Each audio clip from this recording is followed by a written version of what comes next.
ఎవరు రాసుకునేది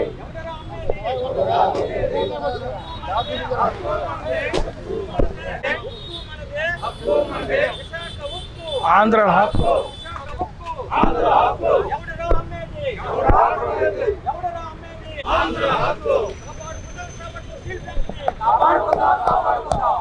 విశాఖపట్నం అనేది ప్రభుత్వ రంగ సంస్థల నిలయం. అటువంటి విశాఖ నగరాన్ని మరింత అభివృద్ధి చేయాల్సినటువంటి పోయి ఈరోజు కేంద్ర ప్రభుత్వం మరి విశాఖ మణిదీపం ఉత్తరాంధ్ర జిల్లాలకు జీవనాడి లాంటి విశాఖపట్నం స్టీల్ ప్లాంట్ని పూర్తిగా నిర్వీర్యం చేయాలని చెప్పేటువంటి ఒక దృక్పథంతో ముందుకు సాగుతున్న తరుణంలో కార్మిక సంఘాలని పెద్ద ఎత్తున ఉద్యమం చేయడం, దానికి తోడుగా మరి అన్ని రాజకీయ పార్టీలు ప్రధానంగా రాష్ట్రంలోని ప్రభుత్వం కూడా కృషి చేయడంతో ఒక ప్యాకేజ్ అనేది రావడం, దాన్ని ఆహ్వానిస్తున్నాం. అది మంచి పరిణామమే. కానీ ఆ ప్యాకేజ్ ఇస్తూనే అది కంపెనీ కోసం ఉపయోగించుకోవడం కానీ లేదా కార్మిక వర్గానికి ప్రయోజనం చేసే కార్యక్రమాలు చేపట్టకుండా ఉన్నటువంటి కార్మిక వర్గాన్ని తొలగిస్తామని, అలాగే ఎవరికైతే బ్యాంకులకో లేదా సప్లయర్స్కో డబ్బులు ఇద్దామని చెప్పి అనుకుంటున్నారు తప్ప నిజంగా ఈ కార్మిక వర్గానికి మేలు చేయాలి, ఈ కర్మాగారాన్ని మరింత ఉన్నతి తీసుకెళ్లాలని ఆలోచన చేయకపోవడం చాలా దుర్మార్గమైన విషయం. దీని మీద వాళ్ళు వైఖరి మార్చుకోవాలి. అందులో విశాఖపట్నం స్టీల్ ప్లాంట్ ప్రభుత్వ రంగంలో కొనసాగిస్తామని చెప్పి స్పష్టమైన ప్రకటన చేస్తూ ఈ మైన్స్ లేని కారణంగా దీన్ని ఒక శైలిలో విలీనం చేసినట్టే తద్వారా ఇటు మైనింగ్ సమస్య తీరుతుంది, తద్వారా అనేకమైన ప్రయోజనాలు కూడా కలుగుతాయని దాని మీద ఆ మేరకు ప్రభుత్వం ఆలోచన చేయాలని కోరుతున్నాం. ఆ మేరకు జనవరి 2021-27 తేదీ నుంచి కూడా ఈ యొక్క కార్యక్రమాలు సాగుతున్నాయి. దానికి సపోర్టుగా విశాఖపట్నంలో కూడా ఒక నిరాహార శిబిరం ఏర్పాటు చేసి ఈరోజు 4 ఏళ్ళు పూర్తయింది. ఈ సందర్భంగా వారందరూ కూర్చొని సంఘీభావం ప్రకటిస్తున్నందుకు ధన్యవాదాలు తెలియజేస్తున్నాం. విశాఖపట్నం స్టీల్ ప్లాంట్లో ఏ ఒక్క వర్కర్ని కూడా తొలగించడానికి వీలు లేదు. రిటైర్మెంట్ ఎలాగే అయిపోతున్నారు, కొత్త రిక్రూట్మెంట్ లేదు. ఉన్నటువంటి వాళ్ళ పరిభారం పడుతున్నా సరే కంపెనీ తాలూకా ప్రతిష్టను కానీ దాని తాలూకా ప్రగతిని కానీ ఆలోచించకుండా నిర్వాసితులు త్యాగాలను కూడా గుర్తుపెట్టుకోకుండా ఇటు ఓబీసీలు కానీ ఎస్సీ ఎస్టీలు సామాజికంగా వారు జరుగుతున్న అన్యాయాలను కూడా దృష్టిలో పెట్టుకోకుండా మొత్తం పూర్తిగా వాళ్ళ ఉద్యోగాలు తొలగించాలని చెప్పి కార్యక్రమాలు చేపట్టడం మంచిది కాదు. ఆ విధానాన్ని దాన్ని విరమించుకోవాలి. దీనికి రాష్ట్ర ప్రభుత్వం కూడా కేంద్రమే ఒత్తిడి తీసుకొచ్చి వీరందరికీ న్యాయం చేసే విధంగా కార్యక్రమాలు చేపట్టాలని చెప్పి కోరుతున్నాం. ఇదే రూపంలో విశాఖపట్నంలో ఉన్నటువంటి ఏ ప్రభుత్వ రంగ సంస్థ జోలికి వచ్చినా ఊరుకునేది లేదు. వారందరికీ కూడా జాబ్ సెక్యూరిటీ ఇచ్చి తద్వారా రాబోయే రోజుల్లో మరింత రిక్రూట్మెంట్ చేసి విశాఖపట్నం ఆర్థిక రాజధానిగా అభివృద్ధి చేస్తామని రాష్ట్ర ప్రభుత్వం చెప్తుంది. కాబట్టి ఆ విధంగా రాష్ట్ర ప్రభుత్వం అన్ని విధాల కేంద్రం సహకారం తీసుకొని దీన్ని కాపాడాల్సిన బాధ్యత ఉందని చెప్పేటువంటిది ఈ సందర్భంగా మనవి చేస్తూ ఈ ఉద్యమాన్ని సహకరిస్తున్నటువంటి అన్ని రాజకీయ పార్టీలకి, అన్ని ప్రజా సంఘాలకి, అలా కార్మిక సంఘాలకు కూడా హృదయపూర్వక అభినందన తెలియజేస్తూ మాది ఒకటే నినాదం, ప్రభుత్వ రంగ సంస్థలు ఒకటే ఈ దేశ ప్రగతికి కారణం. కాబట్టి ప్రభుత్వ రంగ సంస్థల తాలూకా దాని అస్తిత్వాన్ని కాపాడడానికి ప్రయత్నం చేయాలి, నిర్వీర్యం చేయొద్దు, కార్మిక జీవితాలు చెలకాట మాడవద్దని చెప్పి కేంద్ర ప్రభుత్వాన్ని హెచ్చరిస్తూ నేను సెలవు తీసుకుంటాను. విశాఖ స్టీలు ఇప్పటికే 1500 రోజుల నుంచి 4 సంవత్సరాల పైచిలకి నుంచి పోరాటం. కేంద్ర ప్రభుత్వం 100% అమ్మేస్తాం, మూసేస్తాం. అరే ఇది త్యాగాలతోనే ఆంధ్రులు పదవులు త్యాగం చేశారు. 32 మంది బలిదిక్కున్నారు. మీరు ఇచ్చింది 4000 కోట్ల రూపాయలు. ఇవాళ 4 లక్షల కోట్ల రూపాయల ఆస్తిని ఉత్పత్తి సాధించి సంపాదించిన ఆస్తిని నువ్వు ఏ రకంగా అమ్ముతామని చెప్పేసి ఆంధ్రప్రదేశ్ కార్యక్రమం 4 సంవత్సరాలు పోరాటం చేస్తుంటే ఇవాళ ఎన్నికల ముందు అన్ని పార్టీలు జగన్మోహన్ రెడ్డి గారు, వైఎస్ఆర్ కాంగ్రెస్, తెలుగుదేశం, బీజేపీ మినహాయించి జనసేన అందరూ కూడా సిపిఐ, సిపిఎం, కాంగ్రెస్ విశాఖని ప్రభుత్వ రంగంలో కొనసాగిస్తాం, శైలిలో విలీనం చేస్తాం, దీనికి గనులు కేటాయిస్తాం అని చెప్పారనమాట. కానీ ఇవాళ గనులు కేటాయించలేదు, శైలిలో విలీనం చేయలేదు. ఈ రాష్ట్ర ముఖ్యమంత్రి గారు దీన్ని ప్రభుత్వ రంగంలోనే ఉంచుదామని చెప్పేసి ఈ ప్యాకేజీని ఆమోదించండి. ఈ ప్యాకేజీలోనే 8000 మంది కార్మికులను ఇంటికి పంపించమని చెప్తున్నారు. మరి ఇవాళ స్టీల్ ప్లాంట్ ఉత్పత్తి పూర్తిగా తీయాలంటే 3 బియ్యపు తీయాలంటే మనుషులు ఉండాలి, ఎక్స్పీరియన్స్ వర్కర్లు ఉండాలి, కాంట్రాక్ట్ కార్మికులు కానీ ఇంజనీర్స్ కానీ వీళ్ళందరినీ విఆర్ఎస్ ఇచ్చి ఇంటికి పంపిస్తున్నాం. నువ్వు ప్రైవేట్ వారికి ఇవ్వడానికే ఈ ప్యాకేజ్ ఉపయోగపడుతుంది. కానీ మీరు ఇవాళ నిన్న సమావేశంలోనే కాంట్రాక్ట్ లేబర్ని తొలగించడానికి వీలు లేదని మీరు చెప్పలేదు. ఇవాళ కేంద్ర అధికారులతో సమావేశం అయిందనమాట. వాళ్ళెవరు కూడా స్టీల్ ఇండస్ట్రీలో అనుభవం లేను. ఇవాళ Visakha steel plant chairman, in charge chairman అతనే 3వ BFని 3 సంవత్సరాల కింద ఆపి కంపెనీకి నష్టాలు వచ్చాయన్నమాట. మరి అటువంటి అధికారులను మీరు సమావేశం పెట్టుకుంటే విశాఖపట్నం స్టీల్ ప్లాంట్ ఏ రకంగా ప్రగతి పదంలో నడుస్తుంది, ఏ రకంగా ప్రభుత్వ రంగంలో నడుస్తుంది, విశాఖ స్టీల్ ప్లాంట్ నిర్వాసులకు ఏ రకంగా ఉపాధి చూపెడతారు, ఉత్తరాంధ్రకి అన్యాయం జరుగుతుంది. ఆ అన్యాయాన్ని మీరు కేంద్ర ప్రభుత్వంతోనే సరైనటువంటి అనుభవించినటువంటి ఇంజనీర్స్ని కానీ అనుభవించినటువంటి ట్రేడ్ యూనియన్లు, రాజకీయ నాయకులతో సమావేశం పెట్టి సమగ్రమైనటువంటి శాశ్వత విశాఖ ఉక్కుని ప్రభుత్వ రంగంలో పూర్తి స్థాయి ఉత్పత్తి తీసుకురావడానికి కమిటీని నియమించాలని చెప్పేసి ఈ సందర్భంగా మేము డిమాండ్ చేస్తున్నాం. మీరు కానీ విశాఖ ఉక్కుని ఆదానికి అప్పచెప్తే ఉత్తరాంధ్రాలను కాదు ఈ రాష్ట్రంలోని గతంలో కూడా గంగవరం పోర్టుని మీరు డివిఎస్ఎన్ రాజు గారికి 60% ఇచ్చారనమాట. తర్వాత ముఖ్యమంత్రి గారు జగన్మోహన్ రెడ్డి గారు మొత్తం ఆదానికి అప్పచెప్పిస్తారనమాట. గంగవరం పోర్టుని మీరు మొత్తం అప్పచెప్పి విశాఖపట్నం స్టీల్ ప్లాంట్ను పరిరక్షిస్తారనేది చాలా న్యాయమైనది కాదు. గంగవరం పోర్టుని కూడా మళ్ళీ మీరు తిరిగి రాష్ట్ర ప్రభుత్వం హ్యాండ్ ఓవర్ చేసుకోవాలని చెప్పేసి డిమాండ్ చేస్తున్నాం. నా పేరు కనకారావు అండి, జాతీయ అధ్యక్షుడు confederation of free trade unions of India.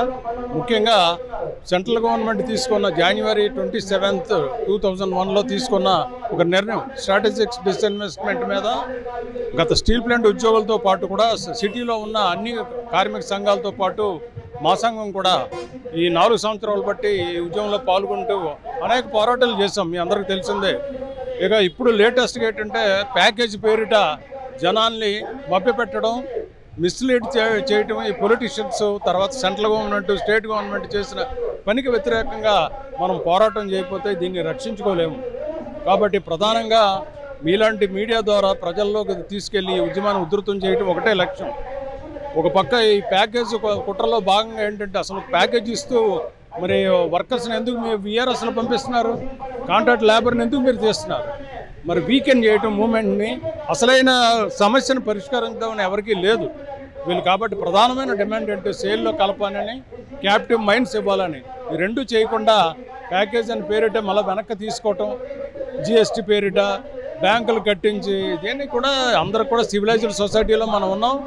కాబట్టి ఇప్పటికైనా ఈ ట్రిక్స్ అన్నీ కూడా సెంట్రల్ గవర్నమెంట్, స్టేట్ గవర్నమెంట్ మానేసి మన తెలుగు ప్రజలకి ఒక అటాచ్మెంట్ అయిన, ఒక సెంటిమెంట్గా ఉన్న ఈ స్టీల్ ప్లాంట్ని మీరు అందరూ కాపాడితే చరిత్రలో ఉంటారు, లేకపోతే చరిత్రహీనులుగా మిగులుతారని మీ ద్వారా వాళ్ళకి చెప్తున్నాం.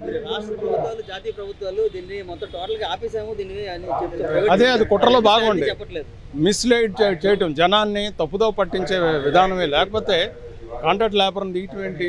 చర్చలు అసలు సంఘాలతో మాట్లాడుతున్నారండి, స్టేక్ హోల్డర్ తోటి, ఎవరితో కార్మిక సంఘాలతోటి అసలు ఉత్పత్తిని ఎలా ఎంకరేజ్ చేయాలా, అసలు కెపాసిటీతో నడిపించాలి కదా దాన్ని.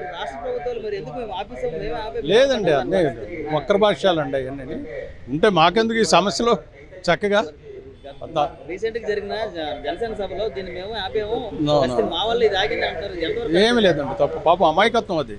వాళ్ళకి ఏంటంటే సెంట్రల్ గవర్నమెంట్ మొన్న పార్లమెంట్లో డిక్లేర్ చేశాడు కదా, మేము తీసుకున్న డిస్ఇన్వెస్ట్మెంట్ అన్నది వెనక్కి తీసుకోలేదు అని లెటర్ రూపాన కూడా ఇచ్చారు. మరి ఇటువంటి తరుణం ఒక పక్క VRSలో నిన్న రిలీవ్ అయిపోయారు 1140 మంది, పైగా ఒక 1200 మంది మామూలుగా సూపర్ యాన్యుయేషన్లో దిగిపోయారు. అంటే ఎంతమంది లేకుండా అయిపోతున్నాం మనం. కాబట్టి వారు నిజంగా ప్లాంట్ని నిలబెడితే వారికే పేరు దొక్కుద్ది. ఇలా టైంలో కూడా వీళ్ళు చేయలేకపోతాం. మైనారిటీ గవర్నమెంట్ అక్కడ మోడీది, మన సపోర్ట్ తోటి, మన తెలుగు ప్రజల సపోర్ట్ తోటి ఎన్నికైన గవర్నమెంట్ ద్వారా వాళ్ళు రూల్ చేస్తున్నారు. ఇటువంటి అప్పుడు కూడా వీళ్ళు సాధించకపోతే ఇక్కడ మన ట్రేడ్ యూనియన్ ఇప్పటికే చాలా సంవత్సరాలు దీని మీద ధర్నాలు చేశారు, ఇంకా ఇది కూడా ఇక క్లారిటీ లేదు. సో ఇక మీద ఎలాంటి ధర్నాలు, మీరు ఎలాంటి ఊహలు చేయాలి? ప్రజల్లోకి వెళ్ళటమేనండి. ఇప్పుడు రాష్ట్ర వ్యాప్తంగా చేస్తున్నాం, రాష్ట్ర వ్యాప్తంగా మమేకం, అందరూ జనాల్ని మమేకం చేసి యూత్ని ముఖ్యంగా కొద్దిగా మేము ఎడ్యుకేట్ చేయాలని చెప్పేసి ఇంటర్నల్గా వాళ్ళ చేతిలో ఉద్యమం పెడితే కానీ ఇది తీవ్రతరతో అవ్వదు. మనం మాకు సంబంధించి CFTకి నాన్ పొలిటికల్ అండి. We're not playing any political game. Andhra రాష్ట్రానికి వన్నె తెచ్చే ఒక పెద్ద బిగ్గెస్ట్ ఇండస్ట్రీ. మేము అందరికీ తెలుస్తుంది కదా, ఇలా నిర్వీర్యం చేయడం భావ్యంగా ఉందా? ఇంత పెద్దది అదానికో అంబానీకో కట్టుబెడితే ఎలా? నేను ఇంతవరకు పరిమితి కాదు, అనేక అంతర్రాష్ట్రీయ సభల్లో పాల్గొని అనేక సార్లు అక్కడ కూడా చెప్పి ఆ వేదికల మీద నేను ప్రపంచంలో అన్ని దేశాలు తిరుగుతుంటాను. వైజాగ్ స్టీల్ ప్లాంట్ని ప్రైవేట్ పరం చేయకూడదు అని ఇక్కడ అన్ని ప్రజా సంఘాలు, అన్ని కార్మిక సంఘాలు స్టీల్ ప్లాంట్ ఉద్యోగస్తులతో నిమిత్తం లేకుండా విశాఖ ప్రజలు బాధ్యత వహించి నడుపుతున్న టెంటు ఈ రోజుకి 4 సంవత్సరాలు పూర్తి చేసుకుంది. ఇది చరిత్రలోనే అతి పెద్ద విజయం, అది గొప్ప విషయం. ఈ 4 సంవత్సరాల నుండి మేము చేస్తున్న పోరాట ఫలితంగానే వైజాగ్ స్టీల్ ప్లాంట్ ఇప్పుడున్న పరిస్థితుల్లో ఉంది. లేతే అంటే మోడీ ఎప్పుడూ అమ్మేసి ఉండేవాళ్ళు. మోడీకి తెలిసిందల్లా నాశనం చేయడం, అమ్మడం, లేకపోతే మూసేయడం. ఆయన రావడమే గుజరాత్లో ముస్లిమ్స్ ఊచుకోత విధ్వంసం ద్వారా వచ్చాడు. ఆయన వచ్చిన తర్వాత పబ్లిక్ సెక్టార్ పుట్టిందే చావడానికి అని ప్రకటించాడు. ప్రకటించడమే కాదు, అనేక పబ్లిక్ సెక్టార్ పరిశ్రమలను మూసివేయడంలో కీలకమైన బాధ్యత వహించాడు. అన్ని చోట్ల పోరాటాలు జరుగుతున్నాయి. వైజాగ్ స్టీల్ ప్లాంట్ విషయంలో కూడా మేము పోరాడుతున్నాం 4 సంవత్సరాల నుండి. ఇప్పుడు కూటమి ప్రభుత్వం అధికారంలోకి వచ్చిన తర్వాత 11,400 కోట్ల రూపాయలు ప్యాకేజీ ఇచ్చారు.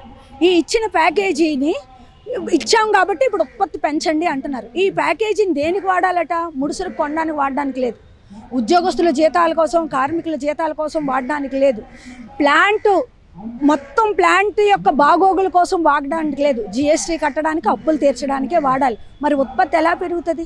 అసలు వైజాగ్ స్టీల్ ప్లాంట్ ఎందుకు నష్టాల్లో వచ్చింది? దీని గురించి ఏమాత్రమైనా ఆలోచిస్తున్నారా? వైజాగ్ స్టీల్ ప్లాంట్కి సొంత గనులు లేవు. వైజాగ్ స్టీల్ ప్లాంట్కి సెయిల్లో విలీనం చేయాలి, సొంత గనులైనా ఇవ్వాలి, సెయిల్లో విలీనం చేయాలి. లేకపోతే వైజాగ్ స్టీల్ ప్లాంట్ లాభాల్లోకి రాదు. ఎందుకంటే మిగతా వాళ్ళకి టన్ను ముడి ఇనుము 600 రూపాయలకి వస్తే వీళ్ళకి 4,000 రూపాయలకి వస్తుంది. ఇంకెలా లాభాల్లోకి వస్తుంది? ఈ అసలు సమస్యని పరిష్కారం చేయకుండా ప్యాకేజీ ఇచ్చి, ఆ ప్యాకేజీలో డబ్బులు కూడా ముడిసరుకు కొనుక్కోవడానికి వీలు లేదని షరతు విధించి వైజాగ్ స్టీల్ ప్లాంట్ని గట్టెక్కించండి అంటే ఎవరి వల్ల సాధ్యం? ఇది పక్కా మోసం. మోడీ అంటే విధ్వంసం. మీరు ఆ మోడీ ఏం చేస్తే దానికి తాను తందానో ఎందుకు అంటున్నారు? వైజాగ్ ప్రజలు మిమ్మల్ని ఎందుకు అంత మెజారిటీ ఇచ్చి గెలిపించారు? భరత్ గారికి 5 లక్షల మెజారిటీ, ఎంపీ గారికి, పల్లా శ్రీనివాసరావు గారు గాజువాక ఎమ్మెల్యే గారికి 98,000 మెజారిటీ ఎందుకు ఇచ్చారు? ప్లాంట్ని కాపాడతారని. మీరేమో మోడీ ఏం చేస్తే దానికి తాన తందానా అని ప్రజల్ని మోసం చేయదలుచుకున్నారా? మోసం చేయదలుచుకుంటే ప్రజా సంఘాలుగా మేము ఊరుకునే పరిస్థితి లేదు. మేము ఖచ్చితంగా పోరాడతాం. ప్రజలకి మొత్తం విషయాలన్నీ చెప్తాం. 4 సంవత్సరాలుగా ఏ చైతన్యవంతంతో అయితే పోరాడుతున్నామో ఇప్పుడు మళ్ళీ అదే చైతన్యంతో ప్రజల దగ్గరికి వెళ్తాం. మీరు చేస్తున్న మోసం చెప్తాం. మీకు చెప్పేది ఒకటే, మోడీ ఒక కత్తి దించితే మీరు 3 కత్తులు దించడానికి కాదు మిమ్మల్ని గెలిపించింది, బాగు చేయడానికి గెలిపించాం. మీరు ఇప్పుడు జరుగుతున్న మోసం ఏంటి? ఆ 11,400 కోట్లు మేము వాడడానికి లేదు, పైగా ఇప్పుడు ఒక 1,200 మందిని వీఆర్ఎస్ పెట్టి ఇంటికి పంపించారు. ఇంకొక 5,400 మంది కాంట్రాక్ట్ కార్మికులను తొలగిస్తారట. ఇదా మీరు చేసే మేలు? ఇది ఎక్కడ న్యాయం అండి? ప్రజలు ఏం గమనించరు అనుకుంటున్నారా? అందుకనే మేము చెప్పేది ఏంటంటే, మీరు నిజంగా ప్రజలకు మేలు చేయదలుచుకుంటే 5,400 మంది తొలగింపును ఆపండి, సొంత గనులు ఇవ్వండి. వైజాగ్ స్టీల్ ప్లాంట్ ఎందుకు లాభాల్లోకి రాదో చూడండి. మోడీకి అర్థం కాదు, ఎందుకంటే మోడీ విధ్వంసమే. మీకు నిర్మించిన అనుభవం ఉంది. హైటెక్ సిటీ అంటే మీ పేరు చెప్తారు, ఆధునిక విద్యా సంస్థలు అంటే మీ పేరు చెప్తారు. చంద్రబాబు నాయుడు గారు వైజాగ్ స్టీల్ ప్లాంట్ రివైవ్ అయ్యింది అంటే మళ్ళీ మీ పేరు చెప్పుకునేటట్టు ఉండాలి అని ప్రజలు మీకు అధికారం ఇచ్చారు. ఆ అధికారాన్ని సద్వినియోగం చేసుకోండి. లేని పక్షంలో మా పోరాట ఆగ్రహానికి కూడా సిద్ధంగా ఉండండి. ఉన్నాయో మరి అమరావతి పేరుతో అన్ని కోట్ల రూపాయలు అక్కడ వేచిస్తున్నప్పుడు స్టీల్ ప్లాంట్ కంటూ కనిపిస్తుంది, ఎందుకు వేచించట్లేదు? అమరావతి విషయంలో అక్కడ రైతులు 30,000 ఎకరాల భూమి ఇచ్చారు. అక్కడ అసెంబ్లీ మిగతావన్నీ వస్తాయంటాను. అది నిర్మించండి, మేమేం కాదనట్లేదు. అది కూడా నిర్మించాలి, పోలవరం నిర్మించాలి. డబ్బులకు అక్కడ తీసుకెళ్తున్నారు కదా. ఇక్కడ చెయ్యాల్సిందల్లా రూపాయి ఖర్చు లేదు సార్, ఏం లేదు. దీన్ని తీసుకెళ్ళి సెయిల్లో విలీనం చేయడమే అంతే. స్టీల్ అథారిటీ ఆఫ్ ఇండియాలో విలీనం చేస్తే సెయిల్ దగ్గర రానున్న 100 సంవత్సరాలకి సరిపడా గనులు ఉన్నాయి. ఆ గనుల్లో మనకు ఒక చిన్న మొక్క ఇచ్చిస్తే వైజాగ్ స్టీల్ ప్లాంట్ బతికేస్తుంది. మీరు మోడీ దగ్గరికి వెళ్ళి దీన్ని సెయిల్లో విలీనం చేస్తారా లేదా నా మద్దతుని వెనక్కి తీసుకోమంటారా? ఇదొక్క పాయింట్ మాట్లాడండి. బీహార్ ఎలక్షన్స్ వస్తున్నాయని నితీష్ కుమార్ 1,000 కోట్ల రూపాయలు పట్టుకెళ్తున్నాడు బీహార్కి. 2 నదుల అనుసంధానం, రోడ్లు విస్తరణ, తర్వాత ఏమో అక్కడ విద్యా సంస్థల అభివృద్ధి, వీటన్నిటి పేరు మీద 50,000 కోట్ల రూపాయలు ప్రారంభంలో ఇచ్చారు, మొన్న బడ్జెట్లో కూడా ఇచ్చారు. మరి మీరు మీ బుతస్కద్దాల మీద ఆ ప్రభుత్వం ఉన్నప్పుడు మీరు ఒక్క విషయం మాట్లాడలేరా? సెయిల్లో విలీనం చేయండి, రూపాయి ఖర్చు అవుతుంది. పైగా మీరు ఎంత అన్యాయంగా మాట్లాడుతున్నారు అంటే వైజాగ్ స్టీల్ ప్లాంట్ సొంత గనుల గురించి మీరు మాట్లాడట్లేదు, ఇంకా పెట్టని ఆర్సీఎల్ఆర్ మిట్టల కోసం మీరు మాట్లాడారు మోడీ వచ్చినప్పుడు. అది ప్రజలకి గుండె తరుక్కుపోతుంది. మీరు ఎవరు తరపు మనిషి? ప్రజల మనిషా లేకపోతే ఆర్సీఎల్ఆర్ మిట్టల మనిషా? మీరు మిట్టలకి సొంత గనుల కోసం మీరు పోరాడతారా? వైజాగ్ స్టీల్ ప్లాంట్కి సొంత గనుల కోసం పోరాడతారా? మీ ద్వంద్వ నీతిని ప్రజలు గమనిస్తున్నారు. దీనికి సమాధానం 4 సంవత్సరాల పోరాటం, భవిష్యత్తు ఇంకొక 4 సంవత్సరాల పోరాటానికి మేము సిద్ధంగా ఉన్నాం. మేము అలసిపోం, ఎందుకంటే దీని మీద బతుకుతున్నాం. విశాఖపట్నం ఉంది అంటే పబ్లిక్ సెక్టార్ వల్ల. విజయనగరం ఎందుకు అభివృద్ధి చెందలేదు? శ్రీకాకుళం ఎందుకు అభివృద్ధి చెందలేదు? అక్కడ పబ్లిక్ సెక్టార్ లేదు, ఇక్కడ పబ్లిక్ సెక్టార్ ఉంది, ఇక్కడ పోర్ట్ ఉంది, స్టీల్ ప్లాంట్ ఉంది, హెచ్పిసిఎల్ ఉంది. కాబట్టి ఇక్కడ ప్రజలు బతుకుతున్నారు, ఇక్కడ ప్రజలు సుభిక్షంగా ఉన్నారు. కాబట్టి అనేక మంది వలస ప్రాంత ప్రజలు ఇక్కడికి వచ్చి బతుకుతున్నారు. అటువంటి కల్పతరు దీన్ని నాశనం చేయొద్దు. అది నా పేరు బాగువిల్లి నాగభూషణం, జిల్లా ఎన్టీసీ ప్రధాన కార్యదర్శి. అదేవిధంగా ఇక్కడ జాయింట్ యాక్షన్ కమిటీ తరఫున ఉపాధ్యక్షులుగా వైస్ చైర్మన్ కూడా ఉండి ఈ కార్యక్రమం నడిపిస్తున్నాం. ఐఎన్టీసీ తరఫున విశాఖ ఉక్కు పరిశ్రమ ప్రైవేటీకరణ చేస్తామని కేంద్రం ప్రకటించిన మరుసటి దినాన్ని నుంచి కూడా విశాఖ ఉక్కు పరిశ్రమ కార్మిక నాయకులు, ప్రజానాయకులు అక్కడ ఉద్యమం ప్రారంభించి ప్రజల్లో చైతన్యం కలిగించేటప్పుడు మరి వారికి మద్దతుగా విశాఖపట్నం సిటీలో ఉన్న అన్ని కార్మిక సంఘాలు ఐక్యతగా ఉండి పోరాటాలు చేస్తూ, ఊరేగింపులు చేస్తూ, ఎన్నో కార్యక్రమాలు చేస్తూ వారికి మద్దతుగా ఎన్నో ఉద్యమాలు చేయడం జరిగింది. మరి వారు నిరాదీక్ష చేసేటప్పుడు వారికి కూడా మద్దతుగా ప్రజలకి విశాఖపట్నం నడిబొట్టున్న ప్రజలందరికీ కూడా తెలియజేయాలనే ఉద్దేశంతో గత 2021 ఏప్రిల్ 2వ తారీఖు నుంచి ఇక్కడ నిరాదీక్షలు ప్రారంభించి ఈవేళకి 4 సంవత్సరాలు అవుతున్న సందర్భంగా ఈవేళ మహాధర్మ ఇక్కడ కార్యక్రమం చేయడం కూడా జరుగుతుంది. మరి ముఖ్యంగా మా డిమాండు విశాఖ ఉక్కు పరిశ్రమ ప్రభుత్వ రంగ సంస్థగానే కొనసాగాలి. విశాఖ ఉక్కు పరిశ్రమకి సొంత గనులు కేటాయించాలి. విశాఖ ఉక్కు పరిశ్రమలో ఉద్యోగుల అవస్థలు ఎవరిని తీయడానికి వీల్లేదు. విశాఖ ఉక్కు పరిశ్రమలో పూర్తి స్థాయిలో 3 ఫర్నెస్లను నడిపించాలి. అప్పుడే విశాఖ ఉక్కు పరిశ్రమ పూర్తి స్థాయిలో నడుస్తుంది. కాబట్టి ఆ డిమాండ్గా మేము ఈ ఉద్యమం కొనసాగుతున్నాం. మరి ముఖ్యంగా అధికారంలోకి రాకముందు ఈ కూటమి ప్రభుత్వం మాయ మాటలు చెప్పి, మోసపూరితమైన మాటలు చెప్పి అధికారంలోకి వచ్చిన తర్వాత ఈవేళ ఒకటి ప్రైవేటీకరణ దిశగా మరి వెళ్తూ ఉన్నారు. మరి దాంట్లో భాగంగానే కార్మికులకి వీఆర్ఎస్ పేరు మీద సుమారు 1200 మందిని తీయడం జరిగింది. కాంట్రాక్టర్ కార్మికులు 4000 మందిని తీస్తున్నారు. ప్రభుత్వం ఎవరైతే పర్మనెంట్ ఉద్యోగస్తులు ఉన్నారో వాళ్ళకి 5-6 నెలల నుంచి జీతాలు లేకుండా ఉన్నారు. ఉద్యమం చేస్తున్న నాయకులందరినీ ఉద్యమం అణచాలనే ఉద్దేశంతో వారికి షోకాజ్ నోటీసులు ఇవ్వడం, పోలీసుల ద్వారా అరెస్ట్ చేయడం కూడా జరుగుతుంది.